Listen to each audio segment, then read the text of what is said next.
नमस्कार, मैं हूँ संजय शर्मा। आप देख रहे हैं 4 PM न्यूज़ नेटवर्क। कोई कई दिन ऐसा होता है जिस दिन ढेर सारी खबरें आती हैं सामने।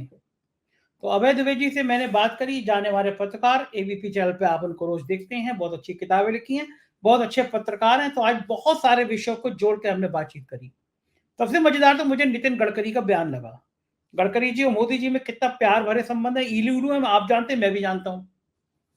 गडकरी जी का बयान सामने आया कि जो जाति की करेगा बात उसको मारूंगा कसकर लात। और फिर सोशल मीडिया पे ये चीज वायरल होने लगी। किसके लिए कह रहे हैं गडकरी जी? मोदी जी तो कहते रहते हैं पूरे चुनाव में, मैं पिछड़ी जाति का हूं, मैं पिछड़ी जाति का हूं। और गडकरी जी कह रहे हैं जो करेगा जाति की बात उसको मारूंगा कसकर लात। तो सोशल मीडिया में इन दोनों के सास बहू के टाइप के रिश्तों को लेकर बहुत बढ़िया सी बहस चलती रही। तो मैंने अभय जी से पूछा इस लाइन का मतलब क्या है। दूसरा, मुझे समझ में नहीं आया कि संविधान के नाम से बीजेपी इतनी तिलमिला क्यों हो गई है। अटल बिहारी वाजपेयी जी की सरकार रह गई, 10 साल से मोदी जी प्रधानमंत्री हैं, लेकिन इमरजेंसी जब लगाई गई थी 25 जून को, तो उसके बाद का वो दिवस, आपातकाल वाला दिवस, उनको एक दिवस के रूप में मनाना याद नहीं आया। लेकिन इस बार संविधान का नाम लेकर कांग्रेस ने और विपक्ष ने बैंड बजा दी, बीजेपी को पूर्ण बहुमत नहीं आने दिया। तो संविधान नाम से ही बीजेपी के नेताओं की मिर्ची लगने लगी है, प्रधानमंत्री जी गुस्से में आ जाते हैं। तो नाम भी क्या निकाला कि भाई 25 जून को संविधान हत्या दिवस लगेगा, ये मनाया जाएगा, बाकायदा एक नोटिफिकेशन जारी कर दिया गया। अब मैंने माथा पीट लिया, भाई इसका नाम दूसरे भी हो सकते थे, संविधान बचाओ दिवस हो सकता था, संविधान रक्षा दिवस हो सकता था, लेकिन संविधान हत्या दिवस, आप खुद सोचिए 2 मिनट को। आप अगर भक्त की श्रेणी में भी हैं प्रधानमंत्री के, तब भी सोचिए कि ये शब्द अच्छा लगता है आपको, संविधान हत्या दिवस। या ये हो सकता था संविधान बचाओ दिवस। और ये संविधान को लेकर ये इस तरह की बात लोगों के मन में बिठाना चाहते थे। भाई कांग्रेस ने इमरजेंसी लगाई है, तो एक बात ध्यान में कर लीजिए, जब इमरजेंसी लगी थी उस समय में जो जवान होंगे लोग, उसमें से अधिकांश लोग मर गए होंगे या बहुत बूढ़े होंगे। लेकिन ये देश की जो नई पीढ़ी है, जो अब नया वोट बैंक तैयार हुआ, इसको इमरजेंसी की याद नहीं है, लेकिन ये देश में देख रही है, ये रोज इमरजेंसी दे लगते हुए देख रही है। वो देख रही है चुनाव आयोग किस तरह इस इमरजेंसी काल में नपुंसक हो गया। उनके तीनों निर्वाचन आयुक्त ऐसे हो गए जैसे गांधी जी के 3 बंदर हैं। संवैधानिक संस्थाओं की ऐसी की तैसी करके रख दी है बीजेपी सरकार ने। जो स्वतंत्र आवाजें हैं, जो पत्रकार हैं, जो लेखक हैं, जो कवि हैं, जरा सा बोलेंगे तब तक ईओडब्ल्यू, ईडी, इनकम टैक्स उनके दरवाजे पे नोटिस लेकर आ जाते हैं कि पहले इसका जवाब दो, बोला क्यों।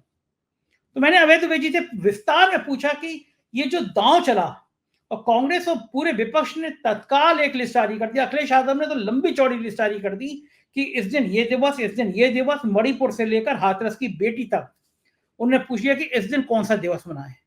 और कांग्रेस ने कह दिया हम तो 8 नवंबर को जब नोटबंदी लगाई गई थी, तो हम तो उस दिन ये करेंगे कि हम भाई उस दिन बेरोजगारों की बात करेंगे और आजीविका दिवस मनाएंगे कि भाई नौजवानों के सारे रोजगार इस नोटबंदी ने खत्म कर लिए। मतलब ये एक इमरजेंसी के संविधान दिवस की बात कह के मुझे लगता है कि बीजेपी ने कुल्हाड़ी पैर पे नहीं मारी, अपना पैर ही पूरा कुल्हाड़ी पे ले जाके मार दिया। तो अवैध जी ने बहुत बढ़िया विश्लेषण करेंगे इसका, हम उनसे बात करेंगे और तमाम मुद्दे हैं हम चलेंगे और पूछेंगे कि अंबानी की शादी में खेल क्या हो रहा है।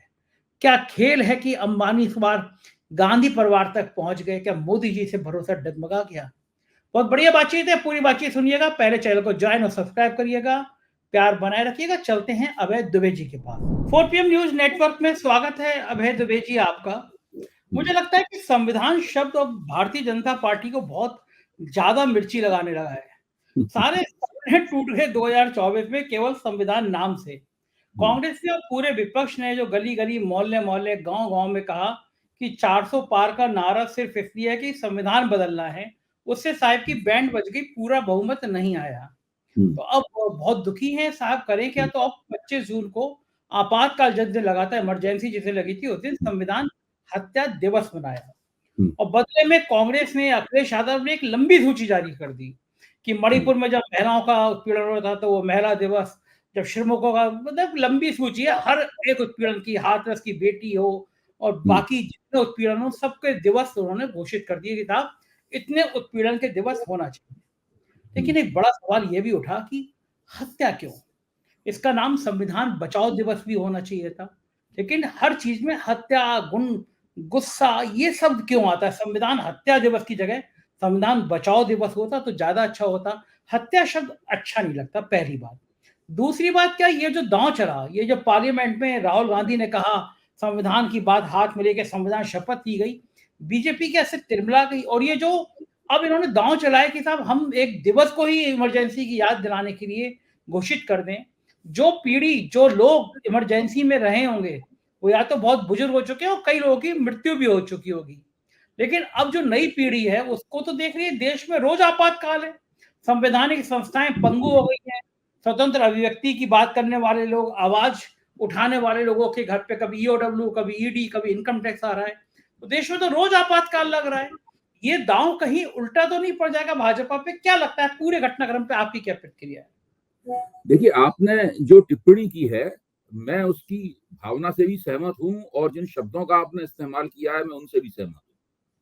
इसलिए उस पर कुछ और ना कहते हुए मेरे ख्याल से आपने बहुत स्पष्ट रूप से जो मेरे मन की बात थी वो अपने दर्शकों तक और श्रोताओं तक पहुंचा दी है। मैं इस पे एक कुछ और बात कहूंगा जो इसमें जुड़ जाएगी आपकी बात में, और वो ये है कि जब विपक्ष ने चुनाव में संविधान का मुद्दा उठाया तो वो मुद्दा क्या कहां केंद्रित था? वो मुद्दा ये केंद्रित था कि 400 सीटें प्राप्त करके भारतीय जनता पार्टी संविधान के साथ छेड़छाड़ करना चाहती है, यानी संविधान बदलना चाहती है। इंदिरा गांधी ने जब इमरजेंसी लगाई थी तो उन्होंने संविधान बदला नहीं था। इंदिरा गांधी ने इमरजेंसी लगाई थी तो उन्होंने संविधान के कुछ प्रावधानों का दुरुपयोग किया था, और दुरुपयोग करके देश में आपात स्थिति जैसी कोई परिस्थिति नहीं थी, उसके बावजूद उन्होंने आपात स्थिति लगाई थी।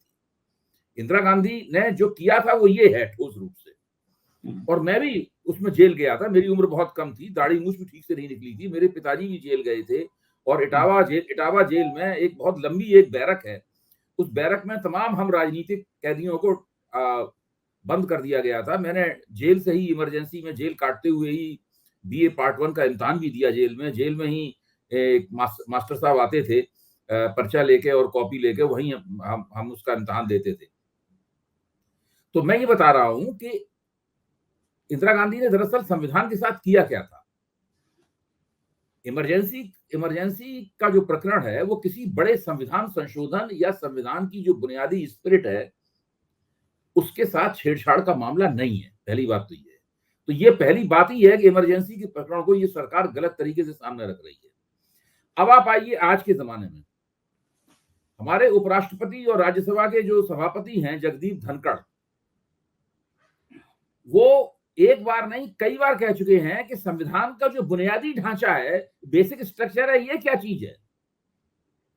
संविधान में ऐसा कुछ भी नहीं होना चाहिए जो कि एग्जीक्यूटिव यानी कार्यपालिका है, चुनी हुई सरकार है, चुनी हुई सरकार की शक्तियों को किसी भी तरीके से सीमित करता हो। तो जब उपराष्ट्रपति लंबे अरसे से लगातार ये मुहिम चला रहा था और उनके साथ साथ सरकार के कई प्रशंसक, अपने आप को कानून का जानकार और संविधानविद कहने वाले लोग भी उनकी आवाज में आवाज मिला रहे थे कि संविधान के बेसिक स्ट्रक्चर से, संविधान के जो बुनियादी आधार हैं, उन बुनियादी आधारों को बदल दिया जाना चाहिए। ये मैं तब की बात नहीं कर रहा हूं जब उन्होंने 400 पार का नारा दिया था। मैं 400 पार के नारे के 6 महीने साल भर पहले की बात कर रहा हूं। तो भारतीय जनता पार्टी संविधान वो बदलना चाहती है, संविधान के बुनियादी ढांचे के साथ छेड़छाड़ करना चाहती है। इसकी मुहिम भारतीय जनता पार्टी लगभग चुनाव के साल भर पहले चला रही थी, वो उसका पूरा आधार बना रही थी।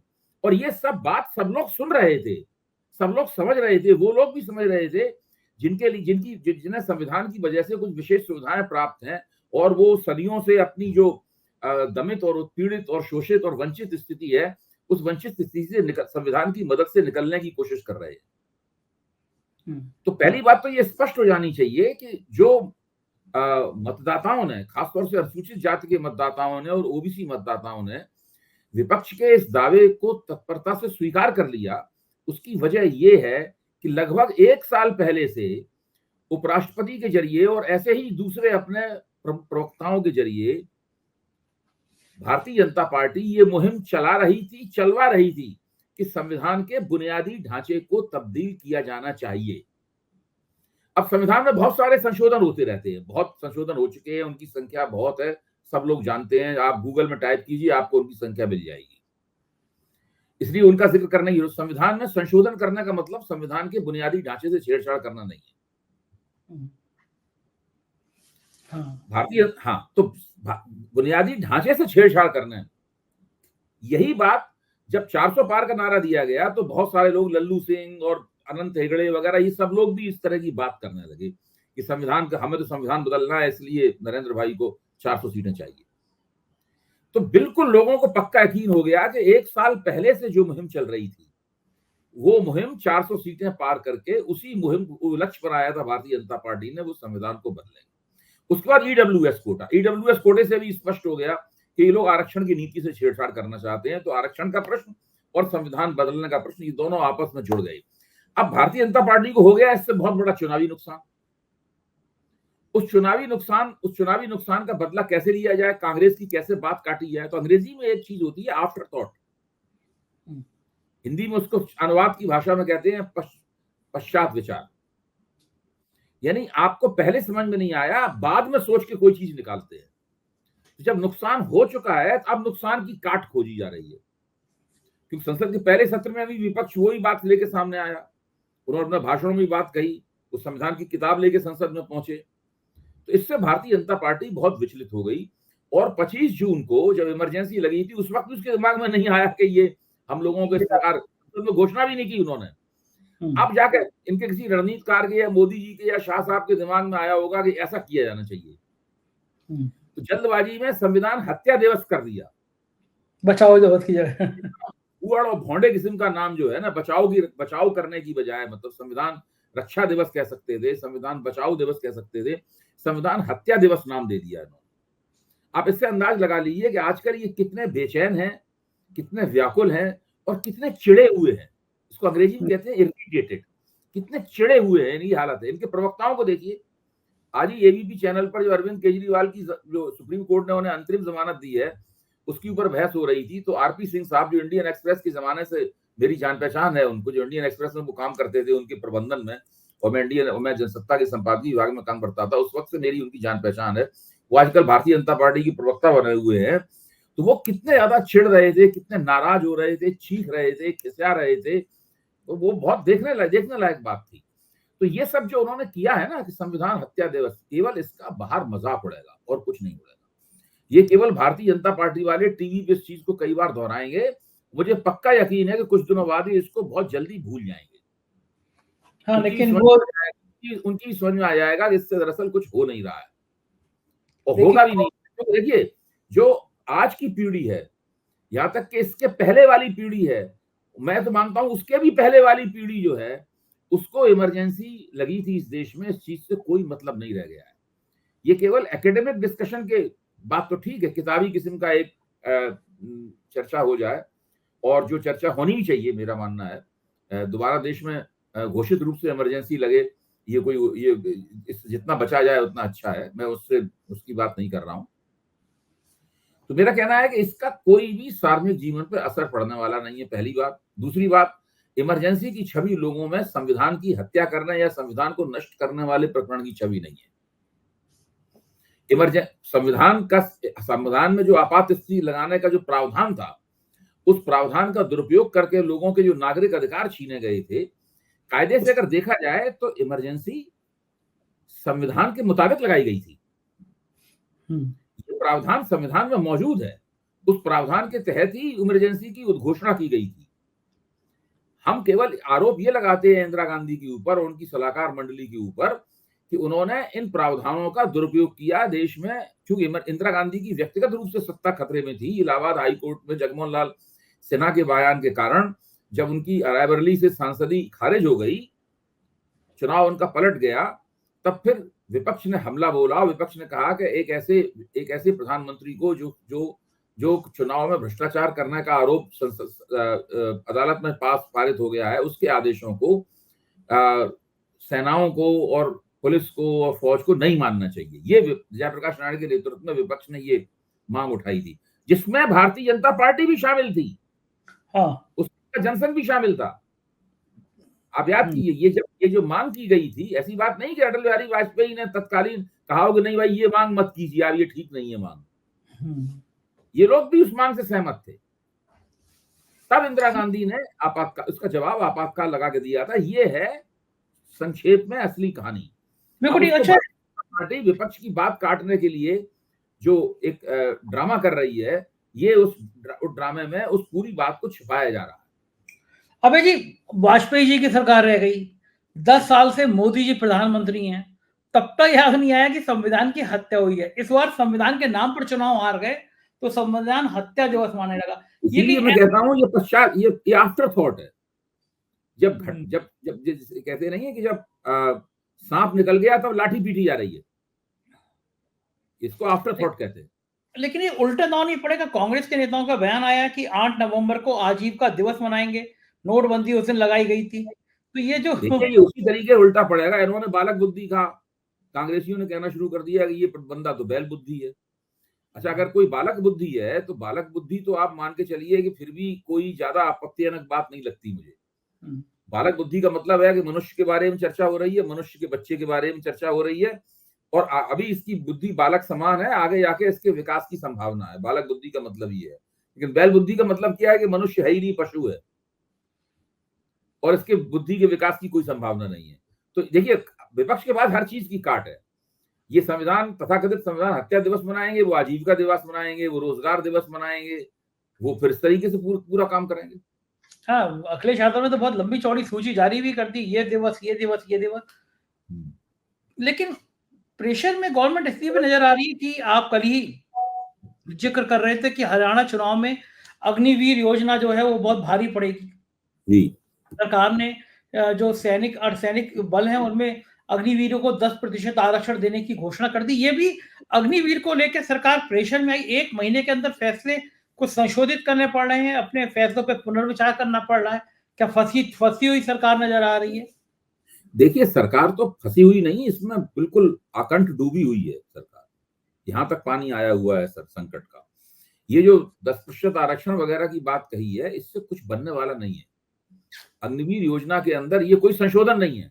ये अग्निवीर योजना में संशोधन नहीं है। यही है कि भाई अग्निवीर में आप दाखिल होइए, अग्निवीर बनिए, उसके बाद 4 साल बाद रिटायर होके आपको जो अर्धसैनिक बल है, अर्धसैनिक बलों में 10% आरक्षण मिलेगा अग्निवीर को। यही तो है ना।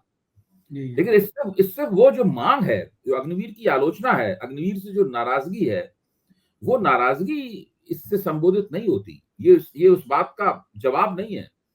सरकार को अभी तो अग्निवीर के सवाल पे काफी कुछ सोचना है, और अभी एक आध चुनाव, हरियाणा का चुनाव और हारेंगे तब ज्यादा उनकी समझ में आएगा कि क्या करना चाहिए।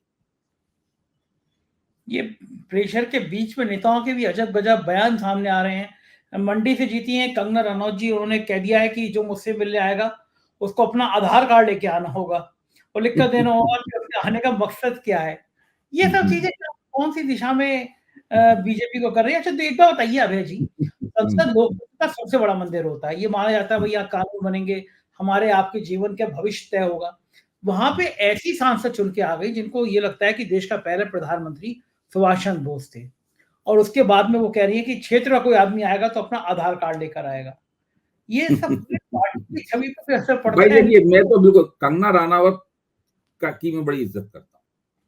इसलिए नहीं कि वो सांसद है, इसलिए नहीं कि उन्होंने ये बयान दिया था कि Subhash Chandra Bose was the first prime minister, इसलिए नहीं कि वो कह रही है कि जो मुझसे मिलने आएगा उसे आधार कार्ड लेके आना पड़ेगा और अपना मकसद बताना पड़ेगा, इसलिए नहीं। मैं उनकी इसलिए इज्जत करता हूं कि वो एक बहुत बेहतरीन अभिनेत्री है।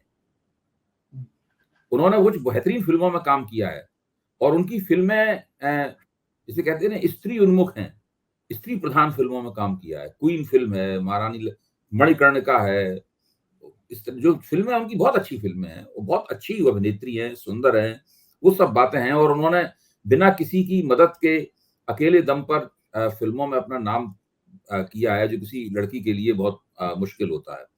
तो इसलिए मैं उनकी इज्जत करता हूं। अब ये गलत क्षेत्र में आ गई हैं, ये उनका क्षेत्र है नहीं। अगर वो अपनी सारी प्रतिभा फिल्म और फिल्म निर्माण और अभिनय में ही लगाती तो उनका नाम भारत में जो महान अभिनेत्रियां हुई हैं, नूतन, मीना कुमारी, नरगिस, इन सबके, जयंती माला, इन सबकी श्रेणी में उनका नाम लिखा जाता। लेकिन अब वो अपने समय का और अपनी ऊर्जा का, अपनी प्रतिभा का संसद में दुरुपयोग कर रही हैं। जल्दी ही मेरे ख्याल से उनकी समझ में आ जाएगा कि ये उनके काम की चीज नहीं है। और आप देखिए, ये बहुत से लोगों ने बीच में छोड़ के चले भी गए। बहुत से लोग, अमिताभ बच्चन तक ने भी सांसद बनने के बाद बीच में इस्तीफा दे दिया था। हाँ सही बात, बहुत सारे लोग चले गए थे। तो मुझे लगता है कंगना जी भी बीच ही में सांसद छोड़ के चली आई, क्योंकि जिस वक्त महुआ मोइत्रा भाषण दे रही थी अपना, तो उस वक्त कंगना का चेहरा भी आया था हम लोगों के सामने, तो उनको उनकी आंखें बिल्कुल ऐसा लग रहा था जैसे उन्होंने ये इस तरह का नजारा पहली बार देखा हो। देखा था। एक अन्य जो स्त्री महिला सांसद है, वो इतनी कुशलता से, इतना बेहतरीन तरीके से, इतना प्रभावपूर्ण तरीके से, इतना प्रभावशाली तरीके से वो भाषण दे रही थी। उस वक्त कंगना रनावत को लग रहा होगा कि भाई इस तरह से तो मैं नहीं कर पाऊंगी कुछ भी। बिल्कुल ठीक बात है। जब फिल्मी एक्टर हीरो हीरोइन की बात सामने आ रही है, तो टीवी पे आजकल अंबानी परिवार की शादी की भी चर्चा चल रही है। सोशल मीडिया पे बयान चल रहा है, बहुत मजेदार बयान, की विजय माल्या बहुत अच्छे इंसान थे, कम से कम बेटे की शादी के लिए बियर के रेट नहीं बढ़ाए थे, इन्होंने तो शादी के रेट बढ़ा दिए हैं। लेकिन गांधी परिवार की शायद सूचना आ रही है कि गांधी परिवार अंबानी के विवाह समारोह में नहीं जाएगा। मुकेश अंबानी सोनिया गांधी को निमंत्रण देने नहीं आए थे, अखिलेश यादव वहां पे पहुंचेंगे शायद, ऐसी सूचनाएं हैं। एक परिवार की जा रहे हैं, लालू यादव का परिवार भी जा रहा है, और भी नेता वहां जा सकते हैं। इंडिया गठबंधन के कई, ममता बनर्जी ने भी कहा है कि मैं तो जाना नहीं चाहती थी, लेकिन उन्होंने बहुत आग्रह किया है, बहुत इसरार किया, तो मैं जाऊंगी। तो ये भी है। यहाँ मसला ये नहीं है कौन जा रहा है कौन नहीं जा रहा है, ये मसला नहीं है। मसला ये है कि आखिरकार जब ईशा अंबानी की शादी हुई थी, तब भी बहुत बड़े बड़े समारोह हुए थे। जब अंबानी जी के इससे पहले वाले बेटे की शादी हुई थी, तब भी बहुत बड़े बड़े समारोह हुए थे। तब वो विपक्ष को निमंत्रण देने नहीं गए थे, ये कम से कम मुझे याद नहीं है। आपको याद हो संजय जी, आप ज्यादा खबरों के नहीं, बताइए। मुझे याद नहीं है कि किसी विपक्षी नेता को निमंत्रण देने गए। तब असल में हिंदुस्तान के कारपोरेट सरबराहों को और कारपोरेट घरानों को यकीन था कि नरेंद्र मोदी ही उनके लिए काफी है, नरेंद्र मोदी ही उनकी नैया पार लगाएंगे, नरेंद्र मोदी की वजह से वो लगातार उनका मुनाफा बढ़ता रहेगा। लेकिन 2024 के चुनाव परिणामों ने नहीं, जो 2024 के चुनाव की मुहिम थी, इसमें नरेंद्र मोदी ने वो अपना अत्यंत विवादास्पद भाषण भी दिया था कि अडानी अंबानी टेम्पो में भर के विपक्ष को पैसा दे रहे हैं, इसमें उन्होंने ये कहा था। उसके बाद से मेरा मानना यह है कि जो कारपोरेट फोर्सेस हैं, कारपोरेट घराने हैं, उनको लगने लगा है कि वो अपने सारे अंडे एक ही टोकरी में नहीं रखें, वो विपक्ष के साथ भी अपने संबंध अच्छे बना के चलेंगे। इसीलिए ये सब जो इसको आप एक राजनीतिक रूपक की तरह देखिए, एक पॉलिटिकल मेटाफर की तरह देखिए कि वो सारे विपक्षी दलों को बुलाया गया है, विपक्षी दलों के नेता भी वहां जा रहे हैं, जिसका मन हो रहा है जा रहा है, इसका मन नहीं हो रहा नहीं जा रहा है। लेकिन उन्होंने बुलाया, जबकि पहले जो इस तरह के कार्यक्रम उनके वहां हुए थे, उस तरह से निमंत्रण पत्र नहीं बांटे गए थे। ये एक पॉलिटिकल एक्ट है और ये पूरे कारपोरेट पूंजी की नुमाइंदगी करता है। उसका बदलता हुआ स्वभाव है। यानी वो देखिए, हिंदुस्तान में सरकार किसी की भी हो, कारपोरेट घराना है तो यही रहेंगे, है कि नहीं? इन्हीं के ये अर्थव्यवस्था को प्रभावित भी करेंगे, हमारे समाज को भी प्रभावित करेंगे। हम लोगों के रोजमर्रा की जिंदगी को प्रभावित करने वाले प्रोडक्ट्स बनाते हैं ये लोग, तो उनको भी प्रभावित करेंगे। और राजनीतिक दलों को भी चंदा देते हैं बड़े पैमाने पर, उनको भी प्रभावित करेंगे। इसलिए पहले उन्हें यकीन था कि नरेंद्र मोदी ही सब तरफ है, हर तरफ, और कोई है ही नहीं नरेंद्र मोदी के अलावा। लेकिन अब उनको लगने लगा है कि ये बात चलने वाली नहीं है। 10 साल गुजर चुके हैं और अब नरेंद्र मोदी को कभी भी बदला जा सकता है। नरेंद्र मोदी कभी भी ऐसी स्थिति बन सकती है कि वो प्रधानमंत्री ना बने और देश में कोई विपक्षी नेता प्रधानमंत्री बने। इसीलिए वो विपक्ष के साथ अपने संबंधों को अच्छा बनाना चाहते हैं। अच्छा, मोदी जी को कैसा लगा होगा जब मुकेश अंबानी सोनिया गांधी के पास गए होंगे? वो तस्वीर मोदी जी को कैसे लगी? ये संकेत तो जब मेरा मानना है कि जब मोदी जी ने वो अपना भाषण दिया था, तभी मोदी जी को ये सूचना मिल गई होगी कि जो कारपोरेट घराने हैं वो मानने लगे हैं कि विपक्ष के गैर भाजपा नेताओं के साथ भी संबंधों को दुरुस्त किया जाना चाहिए और विपक्ष के टच में है, विपक्ष के संपर्क में है कारपोरेट पूंजी। जैसे ही उन्हें यह खबर मिली होगी, तब गुस्से के मारे खिसिया कर, नाराज होकर उन्होंने वो वक्तव्य दिया। उस वक्त भी मैंने ये बात कही थी 4 PM पर, आपको याद होगा।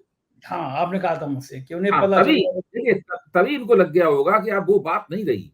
अब तो ये लोग जो हैं, ये लोग केवल मेरे भरोसे नहीं है।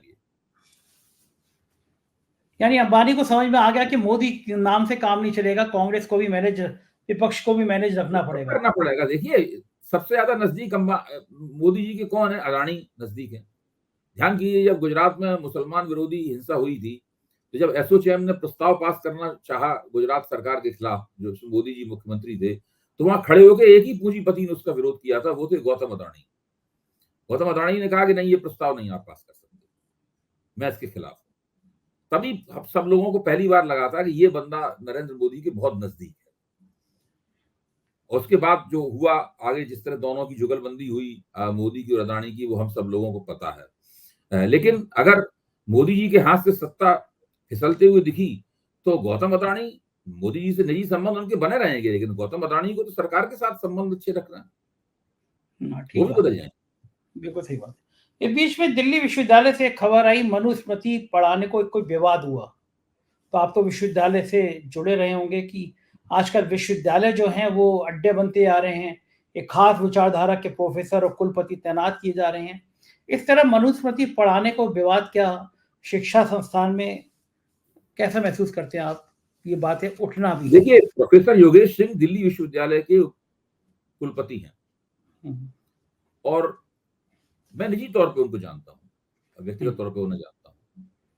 मेरा मानना यह है कि वो देश के बेहतर उपकुलपतियों में से एक है।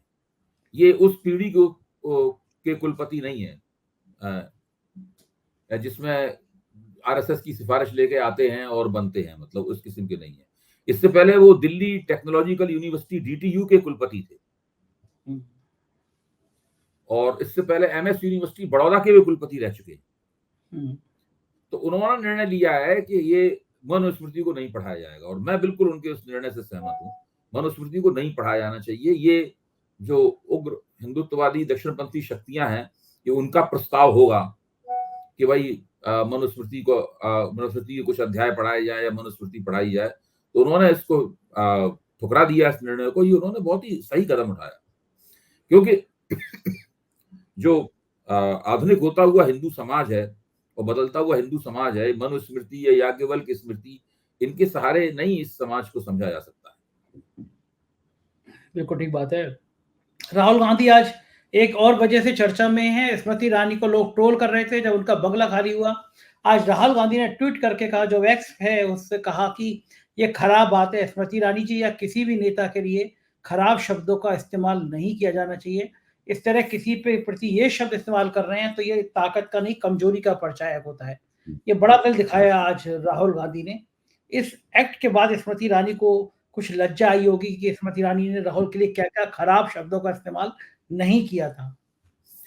पता नहीं स्मृति जी आजकल क्या सोच रही होंगी, लेकिन वो सोच रही होंगी उनका राजनीति में पुनर्वास कैसे होगा। जहां तक राहुल गांधी का सवाल है, राहुल गांधी तो इस वक्त विपक्ष के नेता के तौर पर आचरण कर रहे हैं, और विपक्ष के नेता के तौर पर जिस प्रकार की उदारमना शख्सियत उन्हें पेश करनी चाहिए, इसके जरिए उन्होंने वो शख्सियत उन्होंने पेश की है, और ये बताया है कि वो सार्वजनिक जीवन में जो चर्चा का और टीका टिप्पणियों का जो स्तर है उसको भी कायम रखना चाहते हैं।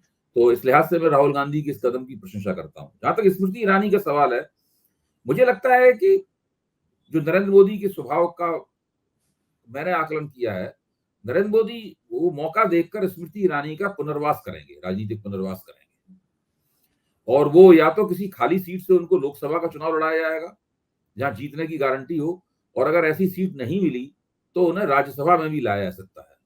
मुझे नहीं लगता कि स्मृति ईरानी बहुत लंबे अरसे तक राजनीतिक बियाबान में रहेंगी। अब स्मृति ईरानी भी प्रतीक्षा कर रही होंगी कब ऐसा मौका आएगा, इसमें कितना समय लग जाएगा, किस तरह से दोबारा उनका राजनीतिक पुनर्वास होगा, इसके बारे में काफी सोच रही होंगी। उनको बहुत बड़ा झटका लगा है। वो कहाँ वो राजनीति के केंद्र में थी, आज वो राजनीति के केंद्र क्या, वो हाशिए में भी नहीं है, हाशिए से भी बाहर है, ये स्थिति है। तो उनको उनके हाल पर छोड़ा जाना चाहिए। अब उनके नरेंद्र मोदी के साथ में जो उनका रक्त जब्त है, उसके आधार पर उनका पुनर्वास फिर से होगा, और निश्चित रूप से होगा, मुझे पक्का यकीन है। एक आखिरी सवाल जो आज बहुत चर्चा में रहा वो ये था कि नितिन गडकरी ने कहा, जो करेगा जाति की बात उसको मारूंगा कसकर लात, और उसके बाद सोशल मीडिया पे ट्रेंड होने लगा कि मोदी जी अब नहीं कह पाएंगे कि मैं पिछड़ी जाति से आता हूँ। गडकरी ने ये इशारा किसके लिए किया? तो ये बड़ा बयान चर्चा में है। क्यों कहा होगा गडकरी ने ये इस तरह का? अच्छा, बड़ा अच्छा बयान है, मैंने सुना नहीं था। जो करेगा जाति की बात मैं मारूंगा उसको लात। हाँ। तो अब भारतीय जनता पार्टी तो लगातार जाति की बात करती रही है और यहाँ तक बताया जाता रहा है कि भाई हमारे केंद्रीय मंत्रिमंडल में कितने ओबीसी हैं वगैरह, सब संख्या गिनाई जाती रही है। खुद प्रधानमंत्री अपने आप को ओबीसी परिवार में पैदा हुए हैं, ये भाषणों पे, मंच पे कहते हैं। तो ये सब देखिए, इस वक्त भारतीय जनता पार्टी एक संकट से गुजर रही है और ये संकट थोड़ा अजीब सा है। पार्टियां संकट में तब होती हैं जब उनसे सत्ता छिन जाती है।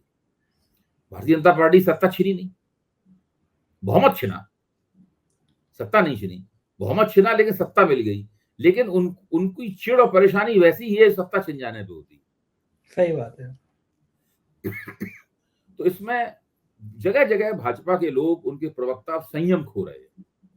गुस्सा आ रहा है उनको, गुस्सा आ रहा है, चिढ़ हो रही है, संयम हो रहे हैं, क्योंकि रुतबा था, मतलब ना, रुतबा खत्म हो गया। और उसका खत्म हो गया। देखो ठीक है, हम निगाह बनाए रखेंगे। शुक्रिया अभय दुबे जी, इतनी अच्छी चर्चा के लिए धन्यवाद। तो ये थे अभय दुबे जी और ये विस्तार से बता रहे थे कि राजनीति का हाल चाल क्या है। मुझको यकीन है ये चर्चा आपको पसंद आई होगी। अपनी राय से अवगत कराइएगा। चैनल को ज्वाइन और सब्सक्राइब जरूर करिएगा। बहुत बहुत शुक्रिया। Thank you.